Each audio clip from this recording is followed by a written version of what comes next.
Ladies and gentlemen, we stand today at a historical crossroads, analyzing two monumental geopolitical crises that have reshaped global security.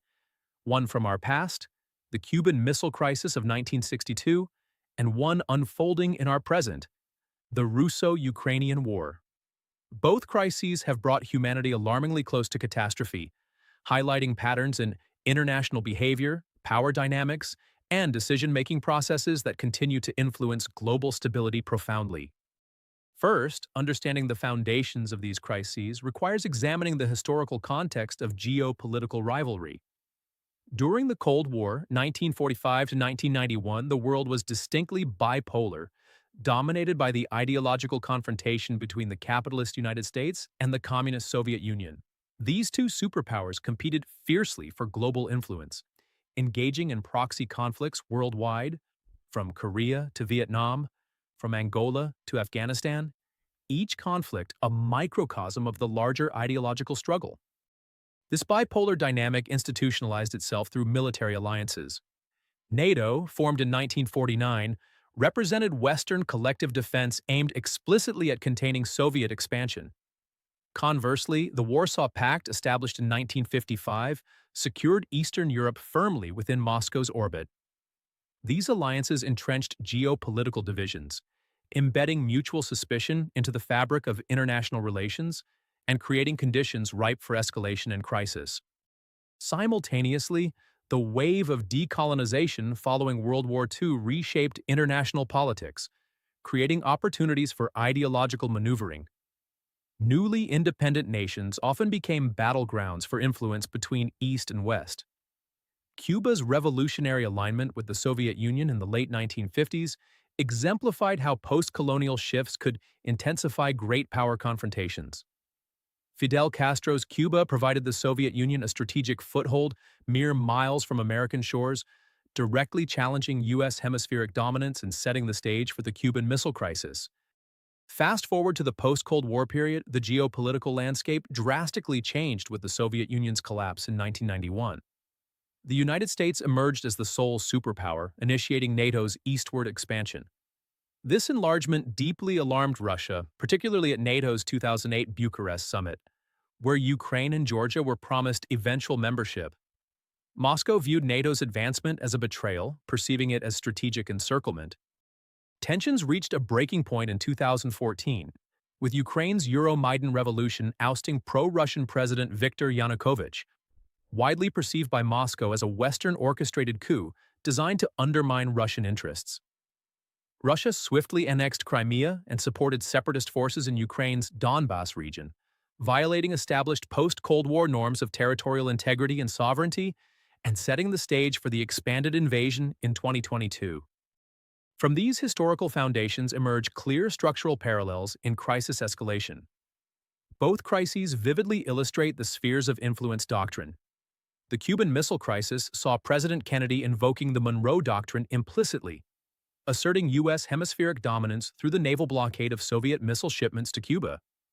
Similarly, President Vladimir Putin's 2021 essay outlining Ukraine as integral to Russia's historic and cultural space directly paralleled this strategic thinking, justifying the 2022 invasion as necessary to protect Russia's geopolitical sphere. Buffer zones represent another crucial parallel. The Soviet Union deployed missiles in Cuba in 1962 explicitly to counterbalance U.S. missiles based in Turkey.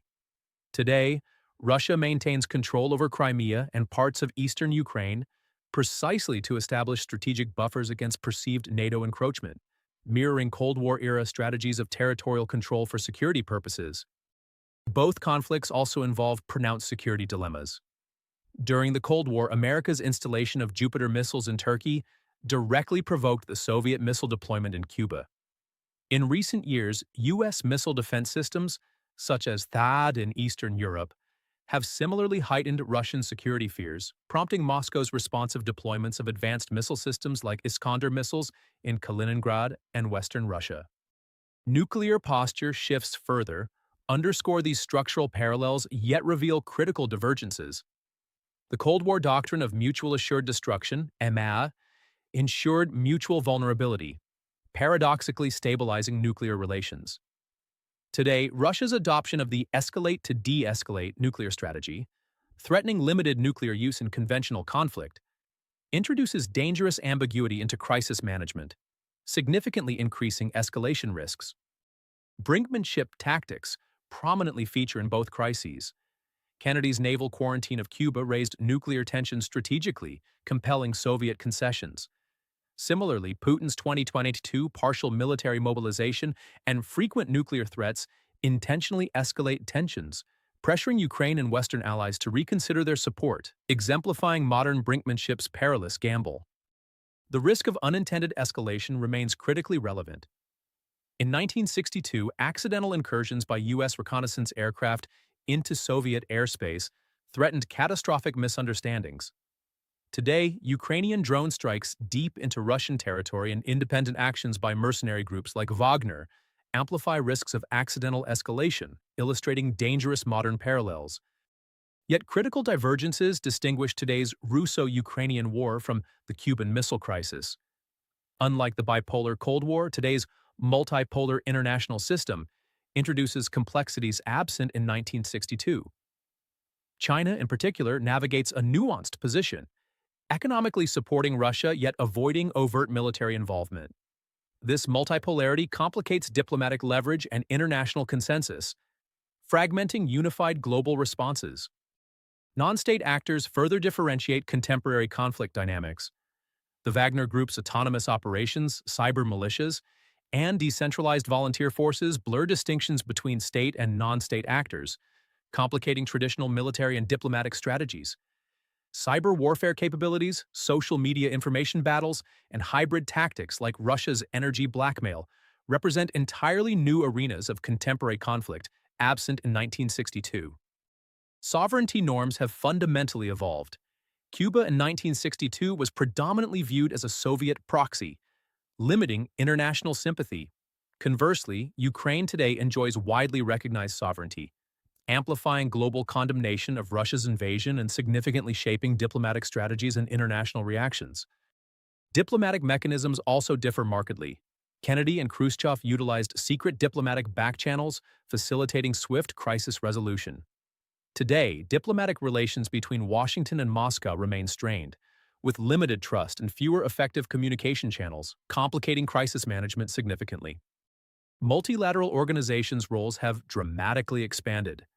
NATO and EU coordination in supporting Ukraine contrast sharply with Kennedy's largely unilateral quarantine.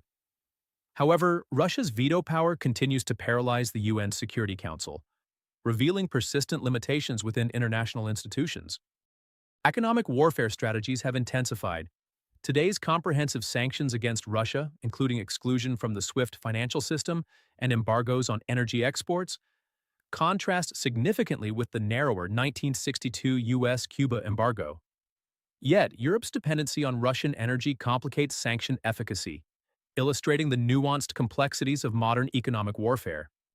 Psychological and leadership factors differ significantly.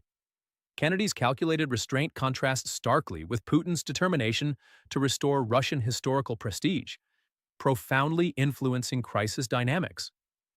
Public opinion dynamics have also shifted, with contemporary Western populations increasingly fatigued by prolonged conflict costs, complicating sustained international support for Ukraine.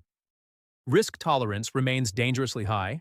Schelling's concept of brinkmanship as a threat that leaves something to chance remains highly relevant. During the Cuban crisis, accidental risks emerged from reconnaissance flights. Today, crises at Ukraine's Zaporizhzhia nuclear plant exemplify contemporary brinkmanship's dangerously unpredictable risks. Deeply analyzing these crises reveals vital lessons for future policy implications. Security architecture reforms, including renewed arms control dialogues following the New START treaty's pending expiration in 2026, present urgent priorities. NATO's open-door policy must balance enlargement principles against geopolitical stability, considering Russia's security perceptions. Escalation management frameworks require strengthening. Restoring reliable military-to-military communication channels between Washington and Moscow, clearly defining red lines and reducing ambiguity around spheres of influence claims, represent essential steps toward minimizing escalation risks. The sovereignty-stability dilemma also demands nuanced consideration. Ukraine's NATO aspirations must balance legitimate self-determination against geopolitical realities. Historical neutrality models such as Austria's 1955 neutrality or Finland's Cold War arrangement offer potential pathways towards sustainable peace settlements. Finally, future research directions must consider comparative case studies, such as Taiwan Strait crises, examining brinkmanship dynamics in multipolar contexts. Emerging technologies like AI-driven autonomous weaponry introduce unprecedented escalation risks, demanding proactive governance. Additionally, climate-driven resource competition may redefine future geopolitical spheres, necessitating comprehensive international cooperation strategies. If you found this deep dive insightful, please like, subscribe, and enable notifications. Together, let's build awareness and prevent history from repeating itself. Thank you for joining me. Stay informed, vigilant, and committed to peace. I'll see you in the next video.